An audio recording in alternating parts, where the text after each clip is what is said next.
வணக்கம், good morning, happy morning, wonderful morning. எனக்கு தெரிஞ்ச ஒருத்தர் நேற்று இறந்துட்டாரு திருச்சியில். ஒரே பையனும் குடும்பமும் இங்கிலாண்டில் இருக்கிறாங்க. 1 வருஷத்துக்கு முன்னாடி போயிட்டாங்க. ஒய்ஃபு பசங்க 2 பேரும் லண்டனில் இருக்கிறாங்க. சாஃப்ட்வேர் இன்ஜினியராக இருக்கிறாரு. அப்பா கொஞ்ச நாளைக்கு உடம்பு சரியில்லாமல் இருந்துட்டு இறந்துட்டார். ஸோ எல்லாரும் என்ன எதிர்பார்த்தாங்கன்னா அவர் அப்பாவோட கடைசி காரியத்தை அவர் முடிச்சு வைப்பாருன்னு நினச்சாங்க. ஆனால் அவர் நேற்று என்ன சொல்லிட்டாருன்னா, இப்போதைக்கு என்னால் வர முடியாதுங்க, அதனால் நீங்கள் எல்லோரும் காரியத்தை முடிச்சிருங்க, இந்த 1 வருஷம் முடிஞ்சு அதுக்கப்புறம் வர ஈவெண்ட்டுக்கு நான் வரேன்.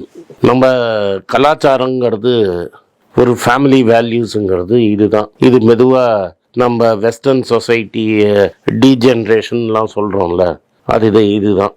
நார்மலாக நம்ம ஊர்லலாம் எப்படின்னா ஒரு சோஷியல் ட்ரைப் மாதிரி இருப்போம். நம்மளாம் ஒரு குடும்பம்னா நியூக்ளியர் ஃபேமிலியாக இருக்காது.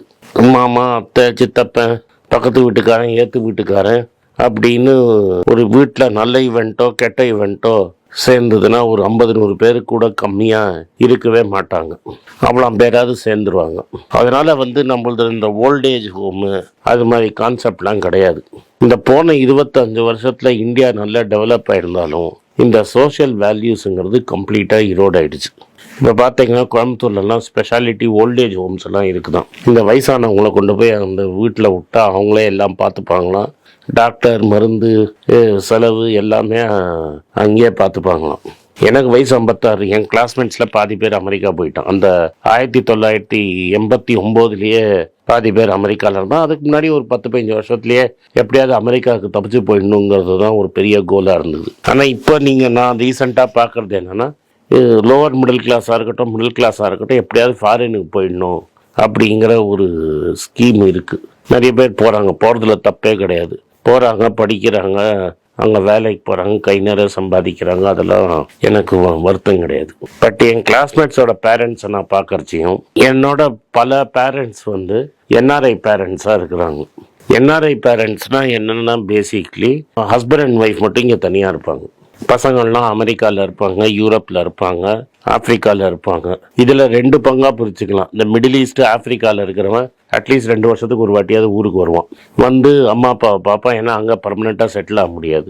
சிங்கப்பூரில் இருக்கிறவன் அட்லீஸ்ட் பக்கத்தில் இருக்கிறதுனால 1 வருஷத்துக்கு ஒரு வாட்டி வருவான். இந்த ஆஸ்திரேலியா, நியூசிலாண்டு, ஐரோப்பா, இந்த அமெரிக்கா, கனடா, இது மாதிரி ஊரில், ஜெர்மனி, யூரோப்பு, இங்கிலாந்து, இது மாதிரி ஊரில் இருக்கிறவங்கலாம் நிச்சயமாக திரும்பி வரப்போகிறது இல்லை. ஏன்னா என்ன பண்ணுறான், அந்த ஊர் பிரஜையாக மாறிடுறாங்க. பர்மனெண்ட் வீசா வாங்குறாங்க. அங்கேயே அந்த லைஃப் ஸ்டைல் பிடிச்சி போயிடுது. அந்த லைஃப் ஸ்டைலில் அங்கே செட்டில் ஆகிடுறாங்க. இந்த லைஃப் ஸ்டைலில் செட்டில் ஆகிறதுனால என்ன ஆகுதுன்னா, இந்த ஊரில் அவங்களுக்கு ஒரு அம்மா அப்பா இருக்கிறாங்க. அந்த அம்மா அப்பா நம்மளை படிக்க வச்சிருக்கலன்னா நம்ம அந்த ஊருக்கெல்லாம் போயிருக்கவே முடியாது. இந்த அம்மாவும் அப்பாவோ யாரோ ஒருத்தர் கடனை உடனே வாங்கி எவனையாவது கையை காலை பிடிச்சி எப்படியாவது படிக்க வச்சு, ஏதோ ஒரு காலேஜில் போய் எங்கேயோ ஒரு ப்ரைவேட் காலேஜில் எவன் முதலாளி காலில் விழுந்து படிக்க வச்சு ஒரு முதல் வேலை வாங்கி கொடுக்குற வரைக்கும் கூடையே நின்று இருப்பாங்க. சில பேர் கல்யாணமும் பண்ணி வைக்கிறாங்க, சில பேர் அவங்களே கல்யாணத்தை பண்ணிக்கிறாங்க. இது எப்படின்னா தெரில. இந்த ஃபாரின் போன அப்புறம் இந்த அம்மா அப்பான்னு ஒருத்தங்க இருப்பாங்க. அதுக்கு வருஷத்துக்கு ஒரு வாட்டியாவது நம்ம பார்க்கணும். அவங்களுக்கும் பேர பசங்களை பார்க்கணுங்கிற ஆசை இருக்கும். அதெல்லாம் நம்ம கம்ப்ளீட்டாக மறந்துடுறோம்னு தெரில. அந்த வேலைங்கிறதுல அப்படியே அந்த வேலைக்கு அடிமையாயிடுறோம். இவங்களுக்கு என்ன புரிய மாட்டேங்குதுன்னா, இவங்களுக்கும் வயசான காலம் ஒன்று வரும், உங்களுக்கும் வயசான காலம் வரும். காலச்சக்கரம் அங்கேயே நிற்காது. காலச்சக்கரம் ஓடிட்டே இருக்குது. நேற்றுலேருந்து இன்றைக்கி எனக்கு ஒரு நாள் ஜாஸ்தி ஆகிடுச்சு.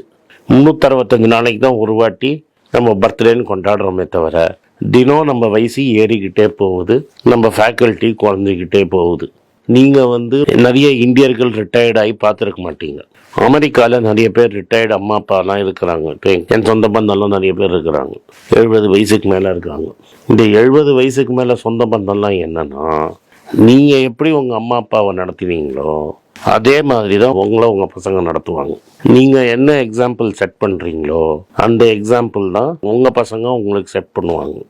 நீங்கள் அந்த கலாச்சாரத்தில், அந்த கல்ச்சரில் நீங்கள் வளர்த்தீங்கன்னா, நீங்கள் எப்படி உங்கள் அம்மா அப்பாவை பார்க்கறதுக்கு 5 வருஷத்துக்கு 3 வருஷத்துக்கு 10 நாள் 20 நாள் வருது, இல்லாட்டா அந்த ஊரில் கூட்டிகிட்டு போய் 1 மாதம் 2 மாதம் வச்சுட்டு திரும்பி அனுப்புறது, அது மாதிரி பண்ணிங்கனாலும் உங்கள் பசங்க நாளைக்கு என்ன பண்ணுவாங்கன்னா, வருஷத்தில் 2 நாள் 3 நாள் கிறிஸ்மஸ்ஸு, தேங்க்ஸ் கிவிங், அது மாதிரி ஒரு 5 நாள் வந்து ஹலோ ஹலோன்னு சொல்லிட்டு போவாங்க. உங்களுக்கு உடம்பு முடியல, வயசான காலத்தில் நம்ம ஹாஸ்பிட்டலில் படுத்துகிறோம் அப்படின்னா, நீங்கள் எப்படி உங்கள் அம்மா அப்பாவுக்கு இன்றைக்கி அப்பா நீயே பார்த்துக்க, சரி அப்பம் போயிட்டானா அவனை எல்லாத்தையும் முடிச்சிடுங்க, காரியத்தை முடிச்சிடுங்க, நான் அடுத்த வருஷம் வரேங்கிற ட்ரீட்மெண்ட்டு தான் நாளைக்கு உங்கள் பசங்க உங்களுக்கு செய்வாங்க. அதுக்கு நீங்கள் ரெடியாக இருங்க. இவ்வளோ தூரம் வளர்த்துட்டு நீங்கள் அமெரிக்காவுக்கோ இல்லை யூரோப்புக்கோ இல்லை ஜப்பானோ எங்கேயோ போய் சம்பாதிச்சு பசங்களை கட்டப்பட்டு படிக்க வச்சு அப்படியே சட்டியை அவங்களுக்கு கோத்துருவாங்க. இன்றைக்காவது இப்போ நேற்று இறந்தவருக்கு திருச்சியில் பக்கத்தில் இருக்கிறவன் 4 பேர் வந்திருப்பான் ஊருக்கு சொந்தம்னு. நீங்கள் அந்த ஊரில் செத்து போகிறச்ச சொந்தமும் இருக்காது, பந்தமும் இருக்காது. ஒரு நர்சிங் ஹோமில், ஓல்டேஜ் ஹோமில் உங்களை தனியாக வச்சிருவாங்க, உங்கள் ஒய்ஃபை தனியாக வச்சுருவாங்க. கிழவா கடை அப்படின்னு இருப்பாங்க. அங்கே நீங்கள் செத்து போகிறச்ச திருச்சியை நினைவில் தான் பார்க்கணும். பக்கத்து வீட்டு ஏற்று வீட்டுக்காரன் கான்செப்டே கிடையாது, எவனும் வரமாட்டான். ஒரு நர்ஸு தான் இருக்கும். அந்த நர்ஸம்மா ஆள் போயிட்டான்னு பெட்டை கவர் பண்ணிவிடும், எடுத்து கொண்டு போய் ஒரு இடத்துல குளத்தி தூக்கி போட்டு போயினே இருப்பாங்க. அவங்க பசங்க வந்து சொத்து கித்து என்ன மிஞ்சி இருக்குன்னு பார்த்து பேக்கெட்டில் போட்டு எடுத்துகிட்டு போயிடுவாங்க.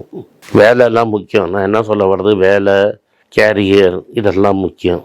ஆனால் பெற்ற அம்மா அப்பாவோட இதெல்லாம் முக்கியம் கிடையாது. நம்ம கேரியருக்கு இன்ட்ரெஸ்ட் காட்டணும், முன்னேறணும் வாழ்க்கையில். ஆனால் நீங்கள் பையனாவோ பொண்ணாக பறக்கிறதே உங்கள் அம்மா அப்பாவுக்கு காரியம் செய்யறதுக்கு தான். அதை கூட நீங்கள் ஒழுங்காக பண்ணலைன்னா நீங்கள் மனுஷனாக பறந்து அர்த்தமே கிடையாது. அதுக்கு பதிலாக பறக்காமையே இருந்திருக்கலாம். நன்றி, வணக்கம்.